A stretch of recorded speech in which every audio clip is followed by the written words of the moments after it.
Do you have to go live on each one individually, or just No? Once you enter in the credentials for each, it's just like, I guess, loads them. I'm not sure. It says we're live. Okay. Yep, there it is. Are we on? There it is, Facebook. Yep, it just posted on Facebook too. Yeah, nice. it's on YouTube also. All right. Well, YouTube, Facebook, welcome to the Anything New podcast. We're trying out a new system here. Kind of got tired of putting up with Craig's baloney. Craig was a free service that recorded the audio for us so that we could extract it and make it into an audio podcast later, and it'd often fail. All the time. All the time. So we're trying this service out here, and we might be able to actually do a little bit more interaction with the live stream, like comments. We might be able to kind of have them pop up and interact as the show goes on. So we're just doing it live. We're going to see how it goes tonight and work out bugs as we come across them, I guess. Yeah, no, more interactivity, and I think just previewing it on YouTube, it looks like there's less of a delay. Oh, nice. Okay. Opie, you have the Facebook up, or Matt, if you have YouTube. Yeah. Oh, okay. Okay, John, let's see. Look at this. Look at that. Okay. That's awesome. How cool is that? Thank you, J-Dub. We are fancy. Yeah, we are fancy. I'm so fancy. Whoa! So all we have to do is look at the stream.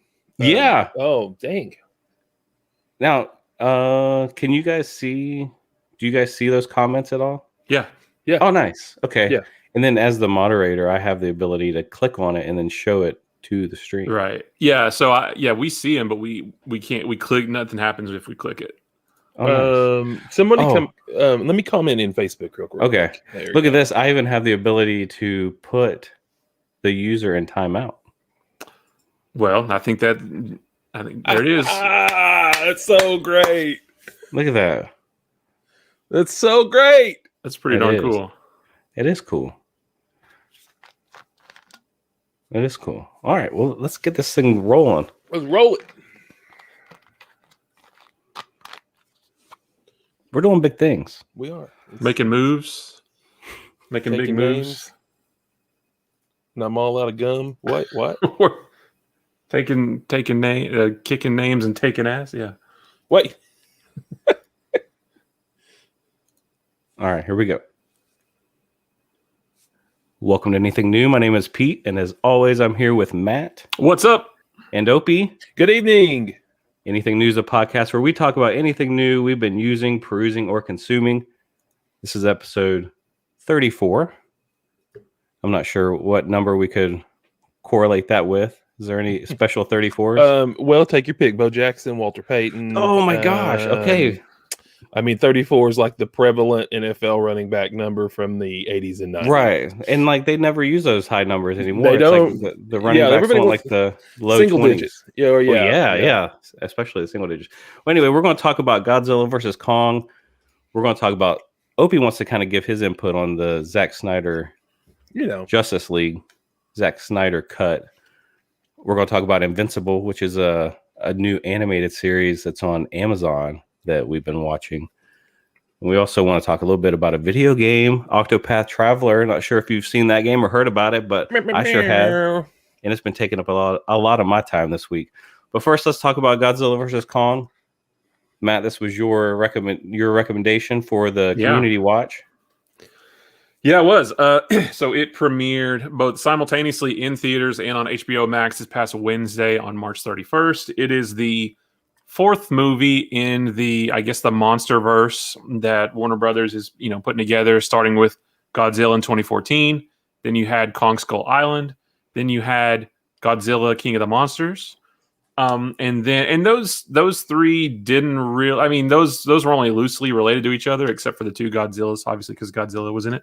But then now you have Godzilla versus Kong, which is basically, the fourth one. We were introduced to all the other characters. Some of the human characters from Godzilla King of the Monsters return for this one.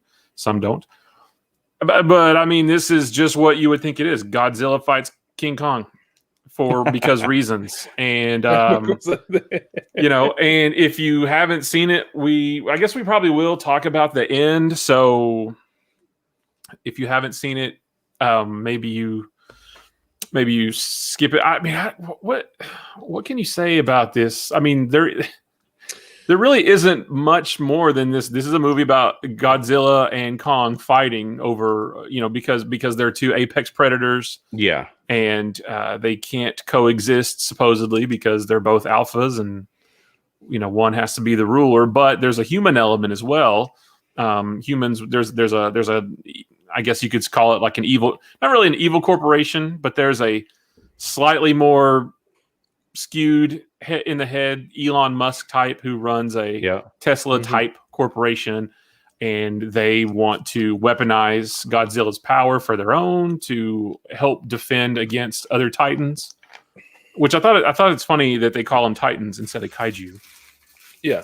I guess to Americanize it, but that's it. I mean, the two monsters fight. Well, before we get into it, let me ask you guys a quick question. Were either of you fans of the old? I know King Kong had the one in the 70s, even had one in the 20s or 30s, I think I was told.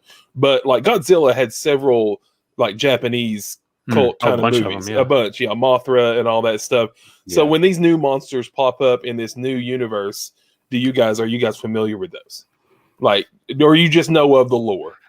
I'll be honest. Like the only Godzilla movie that I saw was like when it would come on late night, and Elvira was. Yeah. Because I was a big Elvira fan. She helped me through my early teens. And but she would show the kind of those campy movies sometimes, you know what I mean? And I can remember seeing like there was even like one where she had like a guy in a Godzilla suit, and like he crashed through her set like while she was watching the movie. And I remember that, and like it was like I don't even remember what channel it was on. It was just like on regular TV, like late at night.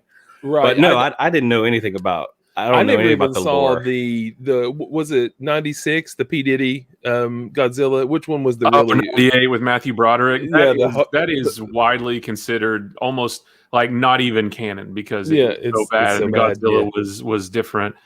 No, I'm familiar with Mothra and King Ghidorah and Rodan and all that kind of stuff. So.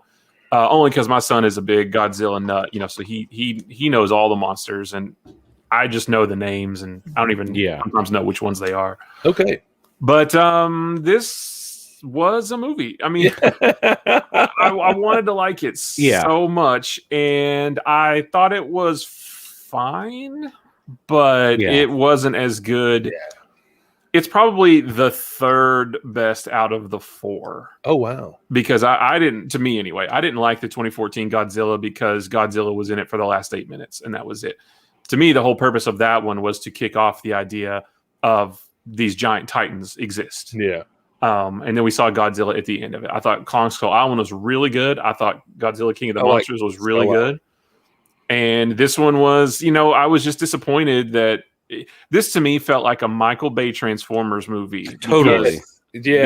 Because those movies focus on humans and Decepticons, and the Autobots are barely in the movie ever. Yeah.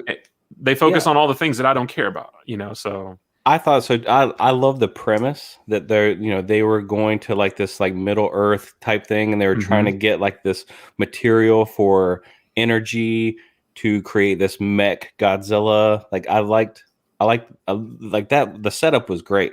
The execution was totally lame, I thought, but I mean, the fight, it felt like it was a Kong, like it was more emotional towards Kong. Right. Like Godzilla really, like he was just kind of like there and kind of showed up just to kick ass and then like would disappear. And Kong, it was more, Kong, he has more like the human facial, like when he talks, he's like doing the sign language and stuff. So you kind of felt more of a connection to Kong, and he kind of felt like the good guy, and Godzilla kind of felt like the bad guy. But the fight scene at the end, like in like wherever they were, Hong Kong or wherever they were at, with like the skyscrapers with all the neon lights, and it felt like that Rampage video game. Remember that game from like, where they were just like he'd throw like Kong against like a skyscraper and like he'd fall, and I'm like the whole time I'm like looking at my 14-year-old, I'm like, 10,000 people just died. When that just happened, 10,000 people, another 10,000 people just died. It was like, crazy. you know what I mean? Like, that was just like the death toll would have been in the millions, you know, or at least the tens of thousands at least. Because, I mean, they wrecked that city. But it was, I like when Matt always says, you know, check your brain at the door and just kind of like sit back. Exactly. Yeah, because that was a big check your brain at the door movie. I tell you what, like, it rocked my home theater system. Like, the bass, like, it was probably the best, like, reference audio that I played on mine. Like, it was just like there was stuff flying overhead on like the Atmos speakers, like and like just like super low end bass. Like my house was rattling. I'm like, oh my gosh! Like I just like had it cranked up, and it was awesome. You know, real quick about that. Props to we were talking the other day about HBO Max. They really need to work on their service because I know their Roku app is awful. And sometimes it doesn't load, like it's real slow. Like mine, I was browsing movies on HBO Max yesterday and it just stopped responding. Like I had to go home on my Roku and sort of like go back in. Their app is terrible. And their website isn't super great either. Like I'm not talking about their content, like just the act of finding something is really bad.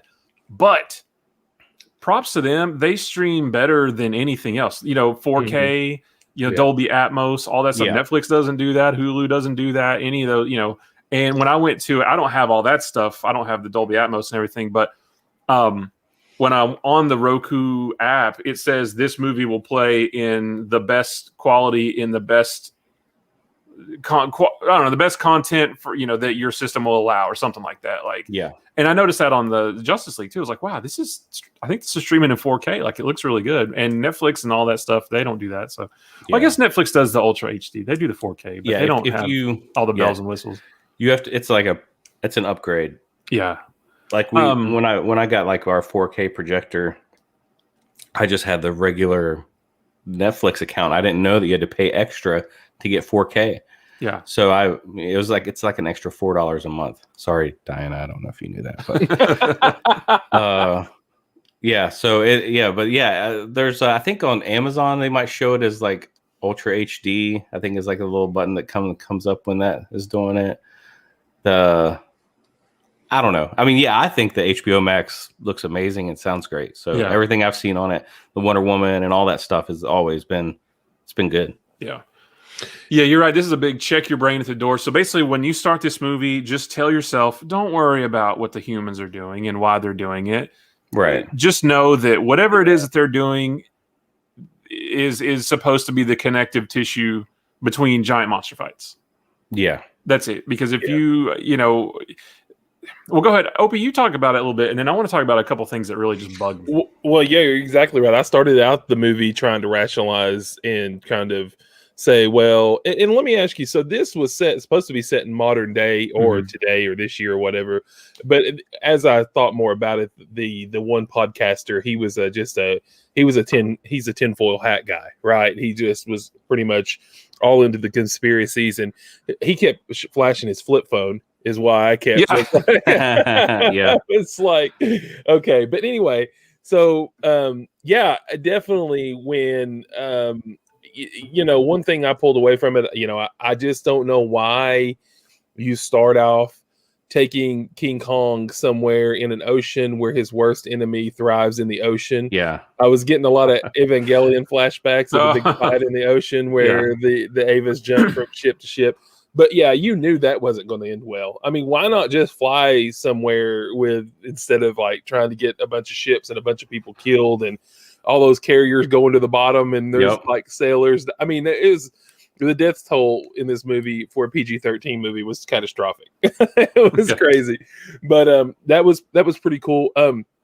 I kind of thought, I checked out as far as like checking your brain because I was like, once they started going into Hollow Earth, and then like the first thing my father-in-law said was, how does the sun get down there? Yeah, totally. And like foliage and plants and like what there's a whole ecosystem down there. Why don't the humans just go down? Like if that really was down there, we would be down there mining all that stuff like crazy. You know what I mean? Like, well, that's a good point. But however, this movie, up until this movie, the Hollow Earth was only a theory. and they had tried to get there before. So this that was movie, the first time ever being there. Was that time that they went? Yes. Oh, I thought they said that they had gone. They gone there. They tried, and they couldn't. The pressure. Because Alexander Skarsgård's brother tried, and the gravity crushed his vehicle and killed him. So they had never actually successfully been down there before. So if there's another movie, we might actually see that next time. We might see a bunch of mining equipment stuff down there. That'd be cool. But then them breaking out Mecha Godzilla was kind of a surprise. I didn't know by the trailers. That wasn't spoiled to me. Was that spoiled to you at all, Matt? Yes, it was. It was via a Funko Pop. What? You're kidding. Now there were, after the very first trailer that was released, there was 2 quick scenes in the trailer that if you freeze framed on them, you're like, wait a minute, that looks kind of like some kind of mechanized thing. So that was the big theory, was that, oh yeah, Mechagodzilla is going to be, in this, and but it wasn't confirmed, So I always hate to get that confirmation. I was like, oh yeah, it kind of looks like it, but I don't know. So I'm gonna just forget about that piece, and then when I see it, it's gonna be cool. But no, freaking like a month later, oh look, here's a Funko Pop of Mechagodzilla, and I'm like, okay, well there's that. Then well, thanks, Funko. And you have to check your brain, because you could totally just kill yourself picking this movie apart, like just 3 random civilians into a super top secret security area, and they find and what about the supercomputer that controlled Mechagodzilla? It was the skull and they were using DNA or the synapses of the brain, or the leftover as okay. I mean, it was. So the cool thing about that was cool because that was the post-credit sequence of Godzilla King of the Monsters. Right. Was Tywin Lannister going to get one of the lopped off heads of King Ghidorah at the end of that movie. So that's kind of what me and the boy were thinking, that like, oh, what if they use that to create Mechagodzilla or something in the next one? There's a couple of things that bug me, like at the very beginning, when we realized that Kong is on Skull Island, but then we learned that Skull Island is completely walled in. Yeah. The main female doctor, the scientist that was there studying him, she said, you can't let him out, because the minute you let him out, Godzilla's going to come for him. Godzilla's going to sense him and come for him. Yeah. So and that almost sort of set my tone for the whole movie, because I could never stop thinking about, well, when did they build the wall then? The enclosure? Because Kong was on the island in the 70s or the late 60s after the Vietnam War from Skull Island. When did they figure out we need to build walls around this island or else Godzilla's going to come? Like when was that realization? So I think the Godzilla movie from 2014 was when Godzilla awoke. I think so. Was it in 2014 that they said, oh yeah, we better get a wall around this? I don't know. That whole thing made sense. She was dead set against not letting him out of there. When they went to Hollow Earth, there was the gravity thing, the inverted gravity they had to go through, and that flipped the ship and all that stuff. They made a big deal about how difficult it was to get there. But then at the end, when Godzilla freaking blew a flame breath straight to the core, they just said, "Oh, sweet, there's a hole. Right. Let's go. It's no problem. No problem. I thought the same thing. Like, now there's a direct line right down there. Hole to there. Yeah, so just get a rope and rappel down all the way. That whole sequence of them flying out of there, and then as soon as they get back to the surface, they're flying by Godzilla and Kong. Yeah. I was like, made for IMAX. There's going to be a ride at Disneyland because those cars are just perfect for one of those virtual rides, and they're all strapped in, and you're going to fly through a Godzilla, or a monster, a Titan battle sequence. It's coming. Just Yeah, they had Kong totally in like a version of the Truman Show at the beginning. He was just kind of like chilling, like in his like little happy place, and then like he hit him with a stick, and I'm like, oh, okay. The when the head guy from Apex first came to Alexander Skarsgård's character and said, hey, we have a way to get there. We have these new vehicles that can withstand the pressure. Brand new, nobody's ever heard of them. 2 days later, Alexander Skarsgård's character knows how to pilot that perfectly. Yeah, sure. Fly straight through the hole, dodging and weaving, and he also knows how to rig it to jumpstart Kong's heart. So that was, sure, whatever, I guess. There was some crazy stuff that happened in it. The head guy, so the head guy of Apex, his daughter, his wicked hot daughter was served zero purpose in the movie. I know. She had no reason to be there. She's like, I'm going with you to make sure that you get what we're looking for, and then she dies. You know, like she didn't do anything. She was there just to be eye candy for the audience. Just stuff like that. You know, I loved the three monster fight scenes we got. The two we had Godzilla versus Kong in the ocean. We had Kong versus the monsters in the Hollow Earth, which didn't last very long. And then we had Godzilla versus Mechagodzilla, and then Kong jumped in. That was it. You know, I wish these filmmakers would understand we don't care about, in these kinds of movies, Transformers, big monster movies, stuff like this, I don't care about humans. I'm not coming there to see what the humans are doing. I don't care if Millie Bobby Brown is trying to, you know, if she's taking a tunnel from America to Hong Kong. I don't care about any of that stuff. Right. I just want to see the monsters fight. I want to see the Transformers fight. I want to see whatever the big thing is. I want to see them fight, and that's it. Yeah. So I just wanted to like it better than. And the last thing, because I know we're running long on this, Mechagodzilla looked so stupid. Yeah, it did. I thought so too. He popped up. I was like, he is like Godzilla or Kong. Either one are just going to snap him in half. He's so like just skinny, and he's not big and beefy. That's dumb. But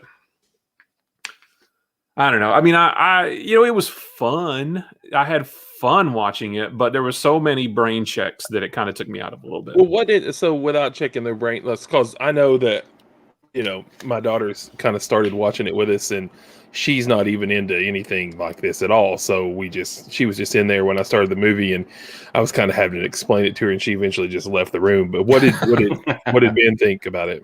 Oh, he loved it. He thought it was just the coolest thing ever. He loves Godzilla and all this stuff. So, you know, and I would have loved it. He loved it in the same way that we all loved the Masters of the Universe movie in 1987. Mm-hmm. We just loved it because it was there. It was something we'd never seen before, you know, at least in modern times, and he loved it. So he thought it was better than King of the Monsters. I didn't, but you know, I told him he was wrong and sent him to his room. J Dub says you mean you don't care if Shia hooks up with Megan Fox by the end of the movie? Not well. I mean, Megan Fox in that movie was tasty, but I don't care about that stuff. Yeah, me either. But you know, if you've seen the other ones, I would recommend watching this though, just for the spectacle of Kong and Godzilla fighting in a modern budget, you know, modern day technology movie. You know, because the only other movie you have of Godzilla versus Kong is from like 62, I think, or 64 maybe. And that looks ridiculous. So yeah, just for the spectacle of these giant monsters fighting, I would recommend it. But yeah, definitely check your brain at the door. Don't worry about any character's reason for why they're doing what they're doing. Cool. All right, well, let's move on. I guess it's my turn to pick our next community. Yes, it is. Okay.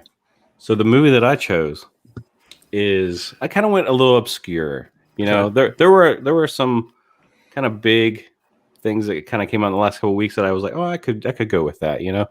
But I like to kind of pick one of those deep tracks, you know, something that, you know, use this opportunity as a way to watch something that maybe you wouldn't normally watch, you know, not necessarily like a big mega blockbuster on this one. It's more like something that was probably just released straight to streaming.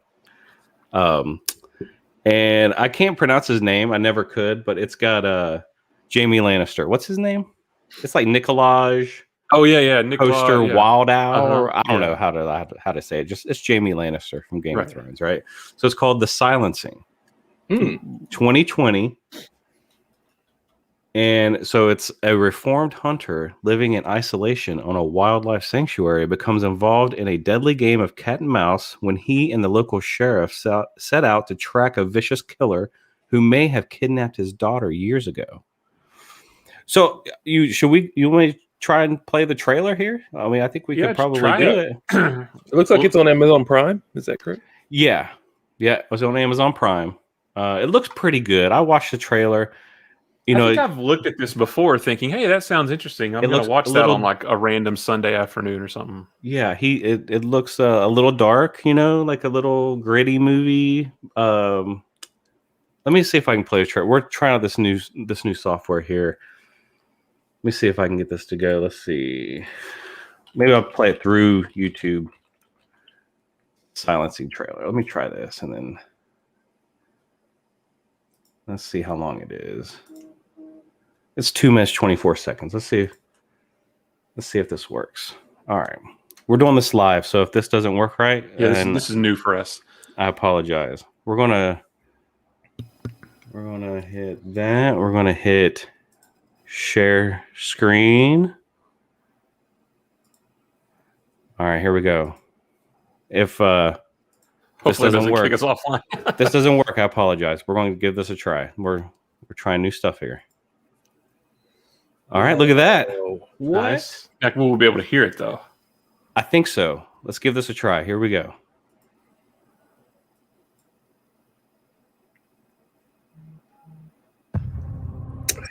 Nice.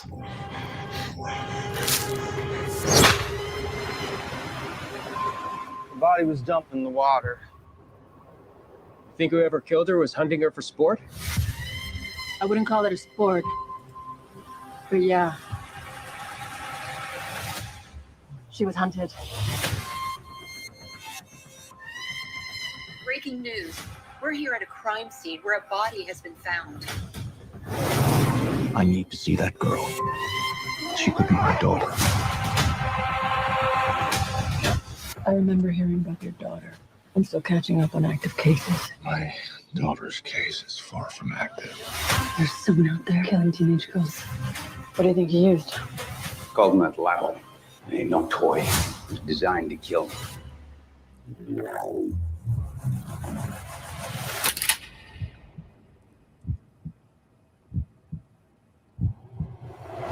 Whoa. Always a twig. Yeah, there's always a twig. Look, no one leave. He's gonna get what's coming to him. I have some questions. You know that the suspect using that rattle, and he has that house in his basement. Is your brother owning that llama? Are you forgetting who the sheriff is? There is no sheriff here. You never know as much as we think we do, Alice.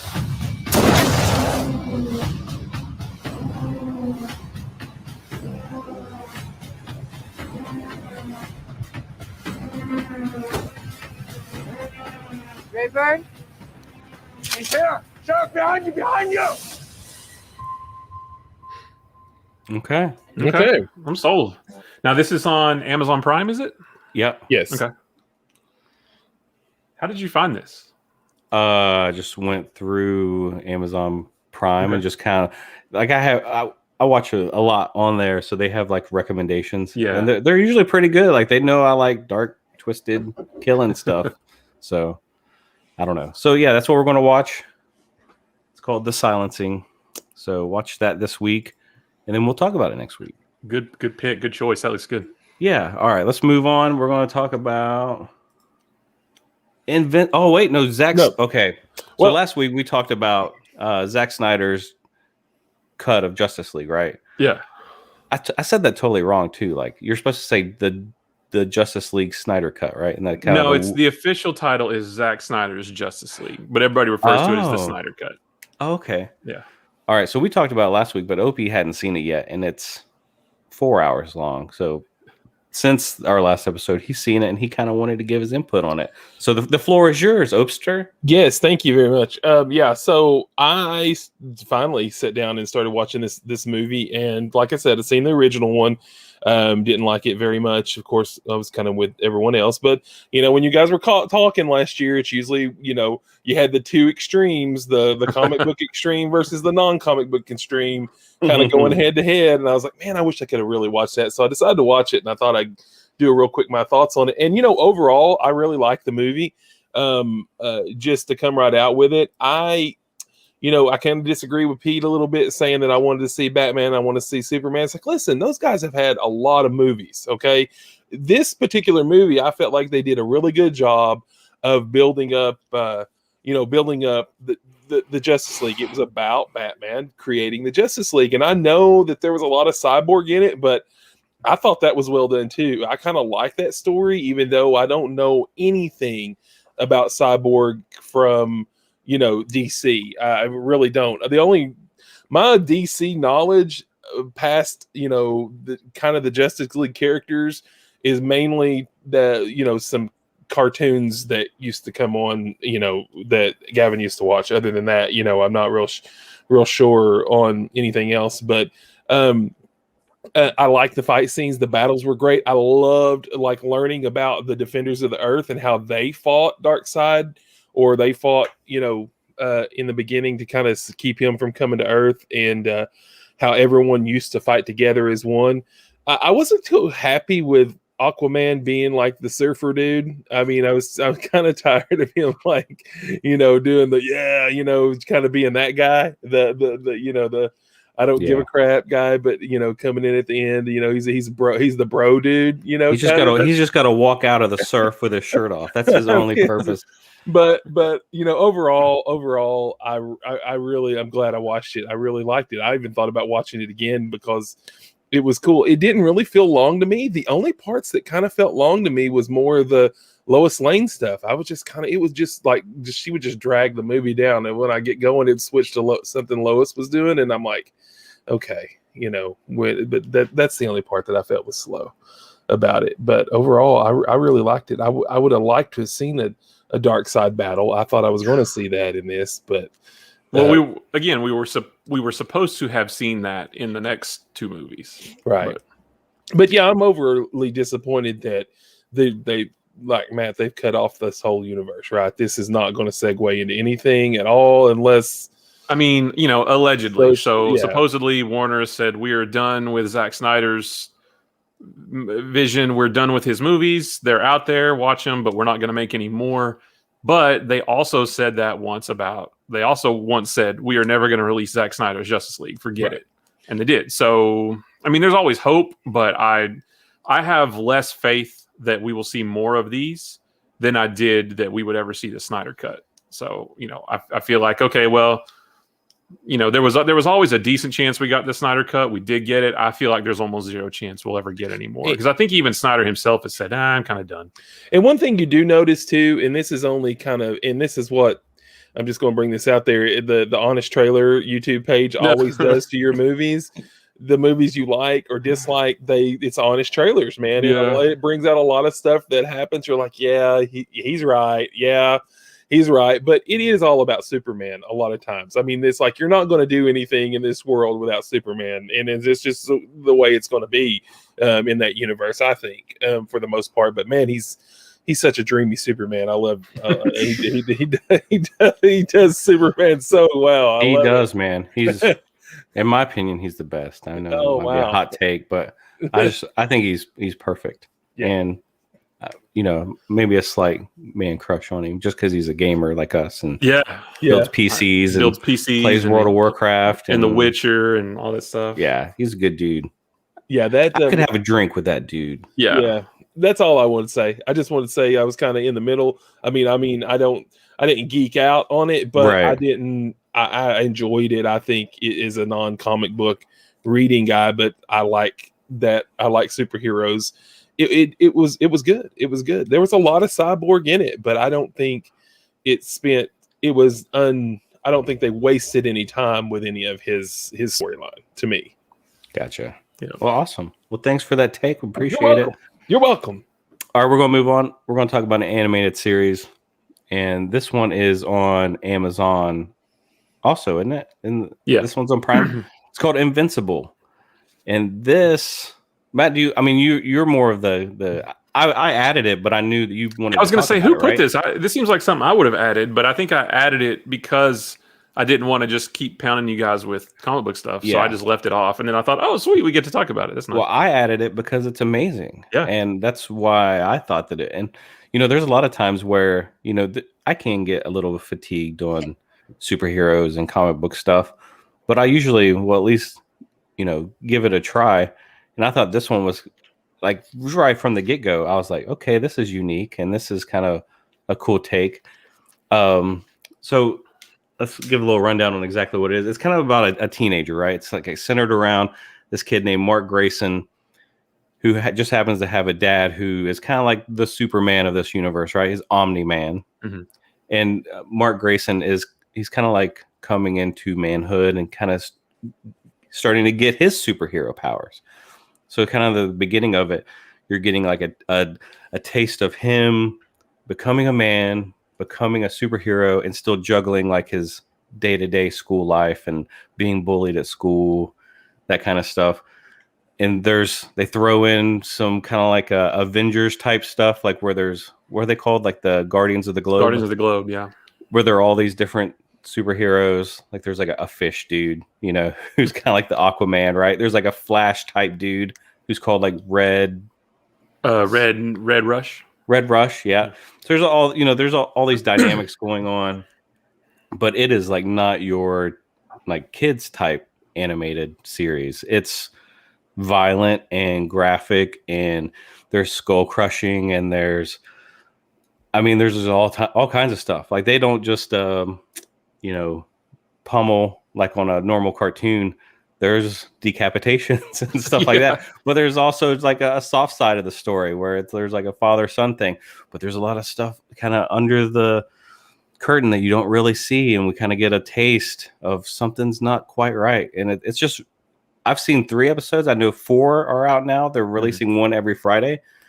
The first 3 are amazing, and I've really enjoyed watching them.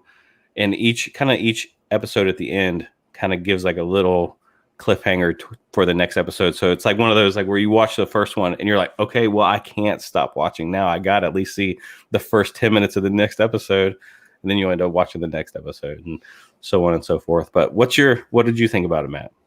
I loved it. I had never, I was taking a little break from comics in 2003 when the comic came out. So I actually never read the comic. I'm reading it now. Oh, nice. In parallel with the show. I've got all the compendiums that has all the full series in it. But I loved it. I thought it was so well done. I love the animation. I love that the first episode is very cookie cutter superhero cartoon until the very end, and then everything gets turned on its head. And I actually don't want to talk about that big thing. I want to leave that as a surprise for anybody who hasn't seen it. But yeah, at the end of the first episode, there is like a 5 or 10 minute sequence that tells you basically this is not what you think it is. So they are doing the voice cast is fantastic. Stephen Yeun from Walking Dead and J.K. Simmons and Seth Rogen. Yeah, Seth Rogen does some. Sandra Oh is the mom. Sandra Oh. And Mark Jason, Hamill. Did you know Mark Hamill's in it? He's the tailor. What? He does the voice of the tailor who I knew he was in it, but I didn't realize I thought he was a different character. That's cool. I was looking up on Wikipedia because I wanted to kind of get all the names. Yeah, it's a laundry list of these celebrities that have signed on to do these voices.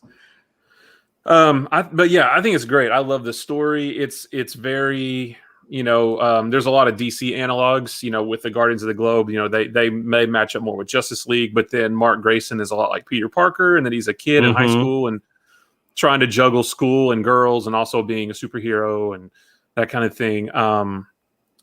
Lots of action, but even in the non-actiony parts, you still are invested in the characters.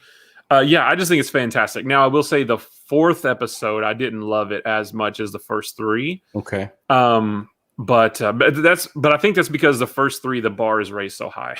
Sure. It's hard to keep up. But yeah, I mean, this is, for those who don't know the story, this is Robert Kirkman created this, wrote the comics. Robert Kirkman from Walking Dead fame, the guy who created that and wrote that. That's why, the comics end the same way the Walking Dead comics did, where like it just ends. Like there's no like big major cliffhanger in everyone. They just end in a way that they're like, well, shoot, I got to keep going to the next one and the next one and the next one. So, 2, 3, 4 thumbs up for this. I mean, I love it. I look forward to it every week. Nice. J-Dub says he watched some today. And I guess he's reading the comic as well. Yeah, so. nice. Where do you get the comic? You guys can collab on the. I think the first couple volumes are available. If you have like Comixology Unlimited, you can get those for free, or you can get them. You can buy them digitally. I've got the 3 compendiums that collect the whole 144 issue run. But I will say too, the first 3 issues at least really stick to the comic really well, but actually show some things better than the comic does. So just all around, this is just a fantastic animated series. Have you watched any of it yet, Opie? No, I haven't. I just now Ooh. saw it on there. Yeah. You got to watch episode 1 quickly. You don't want to get spoiled on because you watch episode 1. You will love it. And Matt, I know I talked to you about that art style. You know, this so that doesn't have any sort of name, like that kind of like where it's like the heroes are drawn real kind of simple, like their suits are all real simple. It's just like it almost just looks kind of flat. Yeah. No. But then they also will do when they fly, they kind of like that's when they kind of get fancy with the camera and stuff, you know. I love that. Everything is just so well done. It's just when you guys were talking about it outside of the podcast a little bit, kind of mentioning it, you guys were watching it. I thought you were talking about Irregulars, the new series on Netflix. Oh, because I was like, I've been wanting to watch that too, and I was like, I didn't know if that was the same thing, but yeah, Invincibles, yeah, definitely awesome. Yeah, you need to watch it for sure. Don't try to read anything; just watch it, and just know that because it's not at the end of the first episode, it's not really like a post credits thing. There's just like a little like the episode ends, and then you see the title card that says Invincible. Yeah, and then there's more. So just watch it all the way through, and is that kind of their ode to Marvel mid credits thing? I don't know. I think it probably is. Like they throw like a couple little things up, and then they go right into like a little 30-second Marvel teaser kind of thing. Maybe. You know? I don't know, but it's fantastic. You don't even have to like comics or have read the comic to understand this, because again, this is adapting the comic pretty well. So if you just want to see a really cool animated show that looks great, has great voice acting, it is superheroes, but it's deeper than just, I'll save you, it's deeper than that. So there, and I'm telling you, I've read further in the comics than where they are in the show. And when they get in the show to where I am in the comics, I think we're all going to be talking about it. I think so too. Yeah. Wow. I'm excited about it. Okay, let's move on. We're going to talk about Octopath Traveler. This is a game. It's a video game, and it's a game that I've been playing. So it came out like a couple of years ago, right? Like probably like around.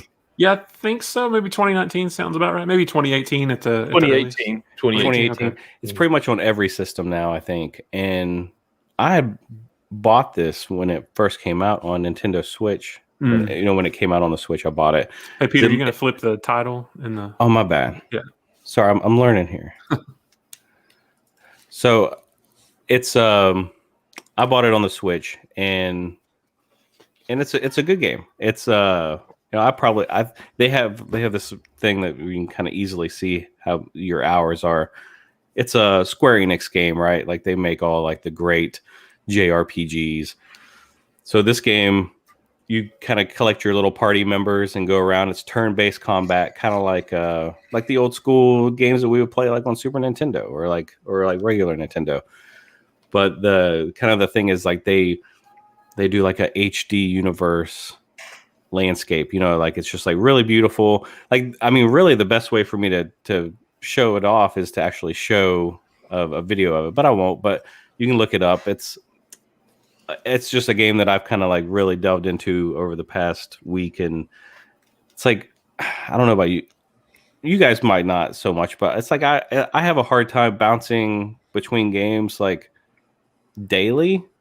Like, we have some friends that can play like a game for 3 hours one night, and then the next night they play a game for 3 hours, a different game, and then the next night they play a different game for 3 hours, and they might roll back around to that other game.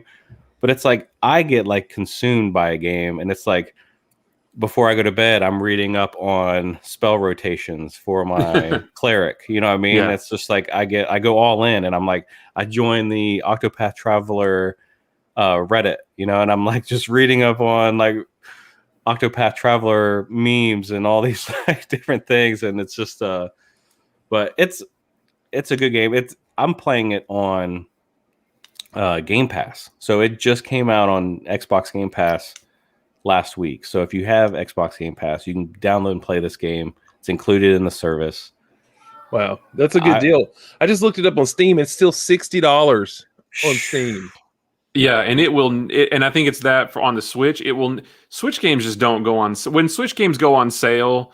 They go on sale just enough to knock off the tax or something. Like Switch games never go on sale, so it'll never be probably less than 60 on the Switch. I played the demo on the Switch when it was before the game came out, and I thought it was pretty good. Like it's a turn-based, like I said, turn-based RPG. Yeah. It looks like a 2D flat side scroller thing, but it's done but it almost looks like 3-dimensional card, like cardboard, something. I thought it was good, but I think I'm not really super into the turn-based games like I used to be. Like in college, I mean, we used to, while Opie was playing EverQuest, I was playing Final Fantasy IX just until the sun came up every day because I love that. But I think I'm just not into the turn-based games as much anymore.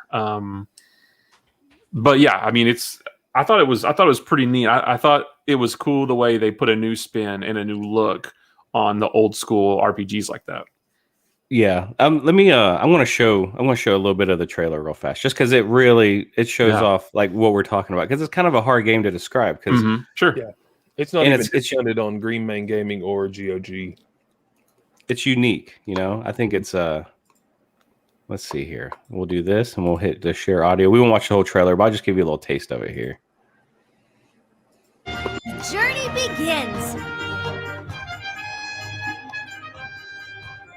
A world of knowledge awaits. See, kind of gives it that like old school vibe, but then sure. Come then, if this be your will. Look at that. Ooh, that's pretty good. I mean, come on. This world is full of mysteries. Look. It's good, man. I make my own fortunes. But it's completely single player, right? It's just completely single player. I will not. But you can, so it's Octopath. So you can collect 8 of the heroes, but you only play with 4 in your party at one time. But you can level all 8 of them up, experience all 8 of their stories. Where's the nearest tavern? The hunt is on. Yeah, there's like a hunter. I have that hunter. Like their little. It's good. I mean, they do a lot of like really cool things with the strategy of each fight. Like my hunter has a skill where I can hit an opponent and it makes them lose a turn and go to the end of the next turn. So you basically like lock them down for like, so then you have like 8. You're rotating through 8 of your dudes, like the 4-man party twice before they get to hit again. So you find out which one is kind of like the big hitter, and then you can kind of like really lock them down. Well, let me ask you a question about the combat, because from what I remember of the demo, I thought the combat was cool, but I almost thought it was too easy because I was able to trigger like my big, you can build up some kind of meter like from what I remember. Like your limit sort break? of. Yeah. But you can build that up, and you can build up like 2 bars of them, and then you can unleash 1 bar or build up 2 and unleash a bigger attack. And I found it easy to build up that bar and use it all the time to defeat the bad guy. Is the combat like challenging? Yeah, it is. I think once you kind of like, they probably baby you in the beginning, and you know what I mean. Like, see all like underneath each of these mobs, there's like the question marks. So that's like what they're vulnerable to. So like each one of these mobs here are vulnerable to different things. Like the big guy's vulnerable to a spear. This middle guy here, he's like shadow damage. He's vulnerable to. So if you don't have something that counters that hits them and makes them vulnerable, you won't knock down that shield, and that's how you break them. You know what I mean? You get that shield to 0 like in the other games. But that's right. In the beginning, it's real easy because they only have one thing that they're vulnerable to, and it's like the thing that you have. Like whatever you start, if you choose like the warrior to start the game with, then they're vulnerable to your sword attack. So you break them every time. But once you get up into this, you might come up on something where you don't have anybody in your party that can break them. You know what I'm saying? Right. And then you got to come back and rebuild your team based on what you're fighting. You know what I mean? Okay. It gets real challenging. And see up at the top, it shows like that's the order of like the turns. Yeah. And then it shows you the next round up there on the right side of that. But it's fun. I'm really loving it. It's the stories are really cute, and some of them are like really more complex than I ever imagined would be in like a little game like this. Just like a love triangle. Like there's like one guy who's like one of these, like a professor, right, in like the big library in the big city, and he is like caught in a love triangle with two students, and like one of the students like turns him in, and like it's just like a complete mess. I'm like, what is going on here, and he gets like sent away from the school, and you have to exonerate yourself, and it's a mess. But there's all kinds of crazy storylines and stuff, and I think I have like 7 of the 8 unlocked. Ooh, that's cool. And then, but then that's kind of like you can unlock them easily, but then it's like I'm just now starting to get into the grind process, like where I'm like, all right, I tried to beat that boss and he totally like annihilated me, and I'm gonna have to come back in like 5 levels and give it another try, So it's fun. I would recommend it. Is it on rails as far as the quest line goes, or is it kind of like a Dragon Warrior where you can go around and explore and kind of you make your own, Yeah.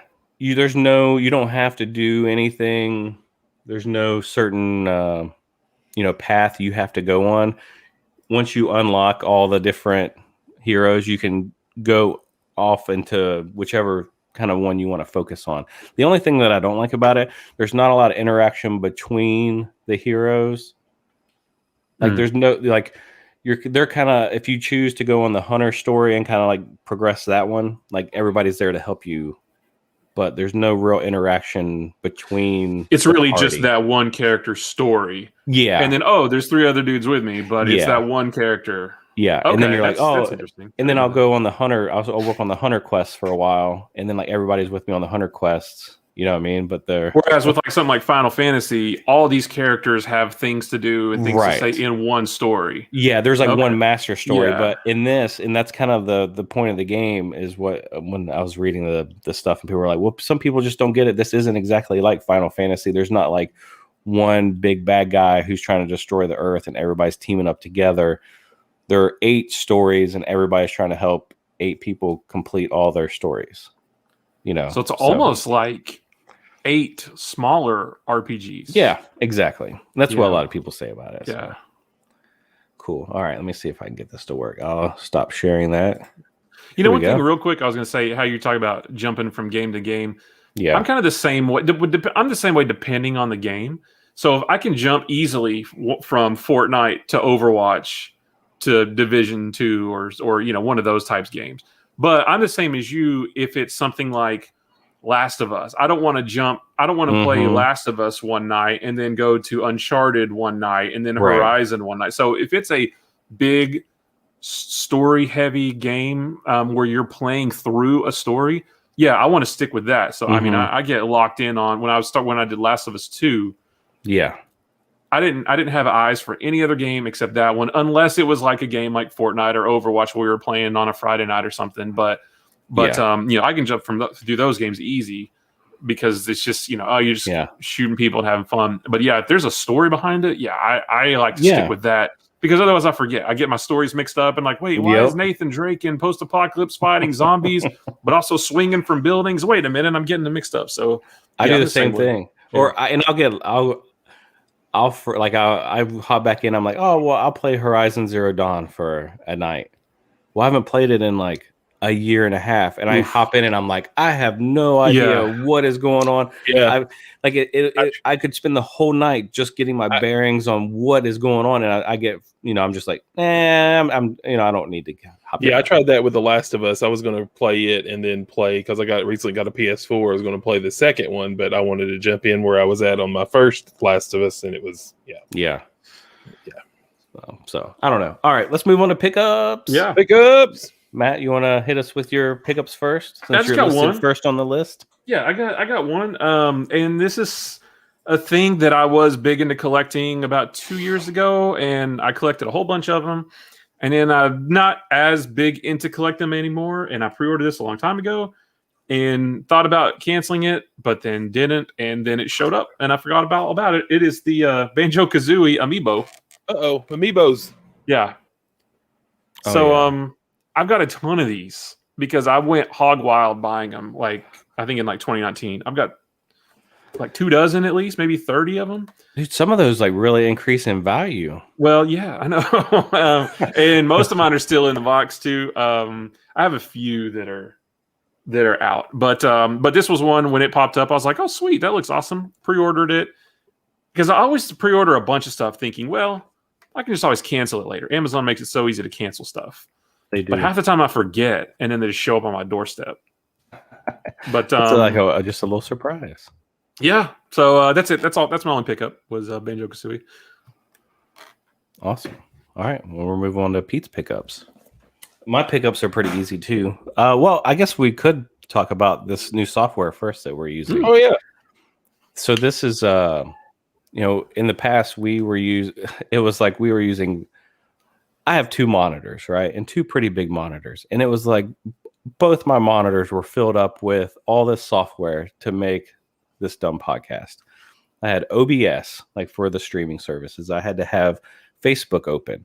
I had to have what else was there? Discord, right? We had to have Discord open and then I had to have our videos popped out and separated so that I could capture that in OBS as like a separate screen, right? It was a mess. So we're using this thing that Matt had found. I guess you were watching some streamers and saw that they were using. Yeah, I watched some software. YouTube channels that use this. This isn't super new, I don't think, but I see more and more YouTube channels and things like that using this. Yeah. So this is called StreamYard, and literally, like, it's so easy. Like I thought I was going to come down about an hour early and kind of work on it before the show tonight. And then I kind of got busy upstairs with the kids and stuff. And then I was like, oh, shoot, I got like 15 minutes. Ran down, kind of just like logged in, and it's super intuitive. It's all web-based. So everything that I'm doing is through a browser. And you it's cool. connect. We're not even on Discord right now. Right. Not on cool, Discord. Yeah. Don't have OBS up, So all I have is Chrome, which is amazing. Like I love it. And everything that I'm doing for the show, like all these bringing in the extra videos and all of our little things below our names and stuff, like all this is done through the web browser. So it's really nice, really intuitive. There's a lot more I think that we can do with it, and so we'll kind of like ease our way into it. There are even ways for us to bring in these comments, like so when somebody comments on our YouTube, like J-Dub there, John Bell, like we can click on that in the comment section and it'll make it appear on the stream and show what platform they're commenting from. So yay, pretty cool, I think. Yep. All right, let me get to my actual pickup. Hey, thanks. Henry Miller says it looks way better too. Thanks, man. Oh, he does. Let's see. Yeah, so watch you can click that too. Watch this. Boom. bang, Yep. big H. All right, I got my pickups here. So, what did I have to go for? So remember that one website where we were like doing the bid stuff, like getting like Amazon returns and stuff like that. Yeah. So it just so happens that the one that we go to up in Dayton, so Diana had bought some like chase lounges for around the pool, and she was like, "Hey, I need you to go and pick those up for me." I'm like, "Oh, I would love to," because it's like 0.5 miles from a retro game video game store up there. So I went and picked them up and stopped by the little retro game place. Got some games. So we're going to TNC. Oh, it's a classic. TNC Surf Design. Oh my hard gosh, game. I played that so much. I owned that game and freaking could not beat the surfing is the hardest part. The street So hard, dude. The street skate is the hardest. It's hard too. It's one of those NES hard games. It kind of had you had the voodoo mask guy doing the thing. Yeah. And The then you had gorilla. the gorilla Yeah. on the surfing. One thing about, now I'll tell you this, and this is how much I played it. We figured out if you use because for some reason it's just the controls are so jacked up when you surf Like you have to hold pressure against the wave or whatever to keep him in the screen. And the NES Advantage was really good at helping you hold against that. But I have no rhyme or reason to that game of why. I don't even know if you can beat it or not. I may go to YouTube and watch a playthrough to see if you can actually beat the game. Dude, I never owned that game, but I rented it. Going back to our discussion last week about Blockbuster and mom and pop video stores, I rented that so many times from local video store back in the day. Mm-hmm. Oh my gosh! Mission Impossible. Never played it. All right, let's play a little game. I'm gonna have you. So I pretty much went through. I mean, they had a ton of games, but they had a lot of high dollar stuff. And I'm not, if I'm just trying to add to my collection, I'm not gonna kind of go for like the $30 Kid Icarus and all, or whatever game might be like super expensive. So take a guess. Mission Impossible. On the price? Yeah, great. I mean, great condition. Look at that. $4.99. It's through. Whoa. So that's pretty good. All right, look at this one. Sticker's got a little crinkle. This is the second. This is the second one. So they call it the second mission. Call it second mission. And look, somebody wrote their name on the top. Yeah. Right. So this was $1.99. 3. Whoa. So got that one. Henry in the chat said $4. Oh, and real quick about this, I love that I can finally see Facebook comments now because I don't have Facebook, so I've never been able to see Facebook comments. So, Henry, good finally to talk to you. Yep. Yeah, Henry hangs out in our Discord a lot, and we chat in there. But now we're kind of being able to go a little bit more interactive. Yeah, I guess I meant talk to you. Yeah, during the stream, not I mean, we talk in Discord. Okay, this is one that I thought was kind of cool. I had never seen it before. Oh, let's see. The Disney Adventures of the Magic Kingdom. Magic Kingdom. Well, it looks like you kind of showed that a little bit. Maybe around $4.99. Yeah. Ooh. So what kind of game is that? I don't know. I was kind of picky. Like if it was cheap. I think if I'm not mistaken, you go around the park and you go into each different ride, and you can ride the rides or do whatever. I don't quote me on that. If I'm right, I'm an NES retro game genius, but I don't know for sure. Pretty much, if it was below $5 and the cart looked in good shape and wasn't all scratched up or written on a lot, then I thought it was a good purchase. Okay, check this one out. Ooh. Oh, Wrath of the Black Mana.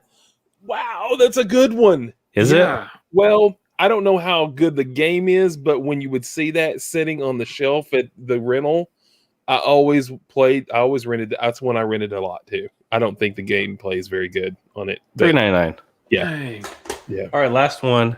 And this was a game that I had a friend who lived up the street from me who had this game, and I would always love playing it on their system. But there was like one of those kids who their parents wouldn't let them loan out their games, or you couldn't trade them, You couldn't trade them or borrow them. Yeah. Which I really wasn't supposed to either, but I did anyway. Operation Wolf. Word. Classic I remember that one. Arcade. Yeah. One of the just one of you had the Uzi and you just rocked it the whole time. You had the grenade launcher on the side, and it wasn't as good on the NES because you had to use your controller to move the thing around. Yeah. $3.99. So those are my pickups. I just kind of went with like just things to add to my collection, and if they're cheap, right? Thought, why not? So that's what I got. All right, let's move on. Opie, it's your turn. Yeah, so I got some like nerdy, like techie stuff. So this is not the normal pickups. It's not toys. It's not video games, but it's stuff that I've kind of picked up last week, and I'm kind of got it. So I'm going to start off. So you guys know I like VHS tapes, and not only do I like VHS tapes, I've got a bunch of all of my childhood home VHS tapes. Now, we didn't make a lot of home movies, but we recorded a lot of sports stuff. Both of me and my brother played sports, and there's a lot of stuff. My dad recorded everything that came on. And we had local TV, or he would just, dub or copy people's tapes of games or whatever. But anyway, so before VHS tapes, they don't last forever. I've been wanting to get them off digitally. I've tried a couple of things that haven't worked. I tried a USB to audio video converter and with OBS, and that didn't work good. So I decided, our buddy Dan, he had upgraded his Elgato capture card and gave me his old one. So I got the Elgato HD Pro, installed it in my machine. And what I did was on Amazon, I bought the little $15, the little $15. This is Amazon Select. It's a popular one. It's got the AV input out to HDMI. Nice. Okay. And it's got a little bit of USB power supply on it. So it's not too bad. This thing works great. Like, I am upscaling and ripping my VHS tapes onto digital files at 720. I mean, the quality of the tape's not that, but the resolution is. But Pete knows I uploaded one to YouTube just to kind of check it out. I mean, I've got a lot of guys that I went to school with and stuff back home that knew that we always had our games recorded. Like, my dad just recorded everything, not with a handheld so much, but we had, and James can attest, we had a really cool local cable access channel that commented on the games and recorded the games. And we had some really cringy commercials as well. So when I started uploading videos, if you're not subscribed to my YouTube page, you don't have to watch the games, but there's some crazy, funny stuff that we always laughed about in high school. So that was really cool. I'm really super happy this has worked so good for $15. You don't know what you're going to get with this. So it's awesome. I mean, I'll be able to just play retro games and capture footage with this too. They're doing the same way. I mean, just going to plug the retro consoles into this and go with it. So I'm just a regular Metal Jesus over here doing all my upscaling. So we're all still, I guess, in a global pandemic, and a lot of people are working from home, and including my wife. My wife works for the government, so she's been home since quarantine, and she's worked. She just made her bedroom into her office, and that's where she's worked for the past year. And she's apparently going to work there for the foreseeable future. So she's going to be working from home for the foreseeable future, and she's got a laptop, and she's had some problems just with her IT guy said it was connection issues, and he ran some tests and said that we kind of she had some low connections, and she's in the opposite end of the house as the router. So he suggested hardlining, if she could, would be the best bet. So I asked her if she would get me, or if I could get my own set of networking tools. Oh, so I got a whole batch of networking tools: tester, crimper, punch down, all this stuff. A couple of cable cutters, some extra ends and things right here. So I'm going to put some drops in our house. I've got a drop.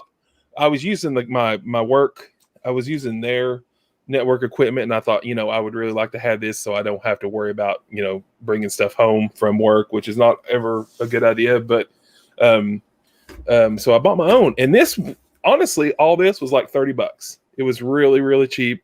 And this is the pass-through ones, Pete, too, the ones I told you about. So, yeah. So that was my pickup for this week, and I'm pretty super excited about it because, I like doing that sort of thing. Henry has a question here.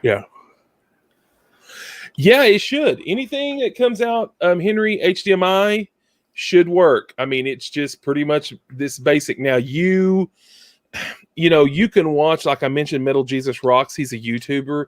He pretty much has tested everything on the market. There's some really expensive upscalers if you want that specific resolution, if you want your retro games if you want to just squeeze every bit of color and saturation out of it. There's some ones that do more of this, but this simply, I mean, it just clicked and worked. Like the one that I once tried was basically USB to audio video, and it just plugged into a USB port, and then OBS tried to find it and it would crash. It was horrible. I never really liked it, but this thing has worked flawlessly. No software required. It's not even, your computer doesn't even know it's there. The thing that makes it great on my end is I got that Elgato capture card in my computer. So it basically just pulls in whatever comes out of the HDMI. So yeah, I don't see any trouble with it. Especially retro games, if you're talking, NES, Sega Genesis, probably 64, but if you get on up to maybe PS2, stuff like that, maybe you may see a little bit of a difference, but it works great. I'm sure it'll work on anything. I've got one of those. It's similar. There's those, there's a bazillion different types of those, and I have one and used it to stream some retro games before. And so yeah, to answer Henry's question, yes, it will allow you to do that. You do get what you pay for. So, that one was like $15. I think the one I have is like $15. It works. It is not the best. And yeah, Opie, if you really want to see, like Opie said, go to Metal Jesus Rocks is the YouTube channel. He's tested every single one of them. And his opinion matters to me. Like I usually don't care what people on the internet say about anything. His opinion about stuff like that matters. And he has tested all kinds of stuff. There are some that are crazy expensive. Mm-hmm. That do work better. So it just depends on how much do you want to spend versus how good do you want it to look, that kind of thing. But honestly, he puts us side by side on some of the crazy ones, and I can kind of see what he sees, but I guess he's just looked at it and is into it so much, like that wouldn't the difference sometimes wouldn't really even matter to me a lot of time. Cool. All right. Well, thanks for the pickups. I'm going to give this. So this is the part of the show where we usually will talk about our different social medias. So I'm going to see if we can just add this banner and see if it'll kind of show up on the screen.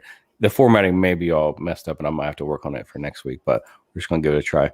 Yeah, formatting's kind of jacked up, but yeah. So we are on Twitter at Anything New Cast. Instagram is Anything New Podcast. And you can always send us a Gmail. Drop us an email at anythingnewpodcast@gmail.com. Those are our links to our YouTube channel, bit.ly/anythingnewYT. And follow us on Discord because we get into all kinds of crazy, cool discussions in there. And who knows what we're talking about in Discord. I mean, it kind of runs the gamut.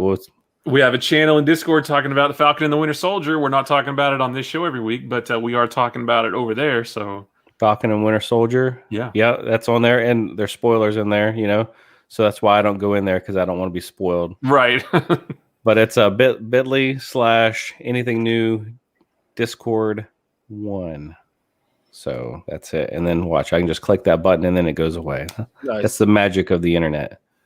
What? All right, guys. I think that'll do it for episode 34. I mean, it seemed to run pretty smooth with this software. We're gonna have to extrapolate the audio a little differently than we have in the past. So I'm not quite sure how it's going to go for the audio side, but I'll pull it off and get it uploaded and just kind of test it out and see how it sounds once it gets put on Spotify and Apple Podcasts and all that stuff. So bear with us if it's not the greatest. We're going to continue working on it, and we keep striving to bring you the best quality content that we can, So you guys got anything else before we go? No, just happy that I guess Craig's fired then. Craig is fired, Yeah, sorry. He just got lazy, and there's a lot of people to work half the time. Sometimes he didn't show up. Half the time he cut out early on work. He started wanting $15 an hour, and we said we could pay 3 people, to do that job. Right. Opie, I do want to say I love you having your TV running your old music videos back there. Is that the Vivo 90s? It is. Oh my gosh! So if you're listening to the show, Opie in his little man cave room here, he's got an old new TV, right? That's a newish. Yeah, it's a flat screen TV that's kind of just playing retro. It's Roku, and I discovered Pluto. I should have mentioned on the podcast. I discovered Pluto TV like 3 or 4 weeks ago. So they've got a 90s station. So yeah, it's playing Pearl Jam. That's alive right now, right? Is that alive? Yeah. I don't know if you could say you discovered it or you were told by. Okay, I was told. Well, yes, it was. It was upon it was pronounced upon me. All right. Well, J Dub says, I "Way to was go, right. guys." On that We Disney appreciate it. Adventures, I was right. I looked it up on YouTube. You Oh. do walk through the park and do ride different rides, and those rides are kind of No like way. mini, you kind of like they're little mini games. Okay. I'll have to inside check the it out. park. So I barely remember it. You can ride the train around and all this stuff. So Nice. I have my NES right back there. Maybe I'll buy that thing that you have, yes. Ooh. and then I'll give it a go. And when I talk about my YouTube account, it's my personal YouTube account, so it's Michael Lawson. So just search Michael LAWSON if you want to. Right now, the only thing on there is family games and stuff that my kids do. In one, 1994 Oneida versus Taft, Channel 5. Is that right? Am I on the right one? Xbox. The Xbox video I recorded my Xbox flaking out. I had got an Xbox from GameStop refurbished. We're talking about not original Xbox 360, and that's local cable access, Matt. That's nothing that anybody could help. Is it out of Aurora, Illinois? Just about. But wait till you see the commercials. Those are the best. But go ahead. Jason. The commercials are great, and I love the little lineup introductions where the guy would run to the camera and he'd be like, "My name's Scotty Parsons, and I want to break all the wide receiver records this year." He'd run back to the back, and then the next guy would come up. He's like, "I'm Kyle Farmer," like it's just I love that. It's so cool. Yeah. So if you want to subscribe to it, that's fine. If not, if I put content up that's more OP content, I've got an OP Online YouTube channel. So. Awesome. I've been putting that up, so appreciate it. All right, we're going to end it there, guys. We'll catch you next week for episode 35. Later, guys. See you guys. See ya.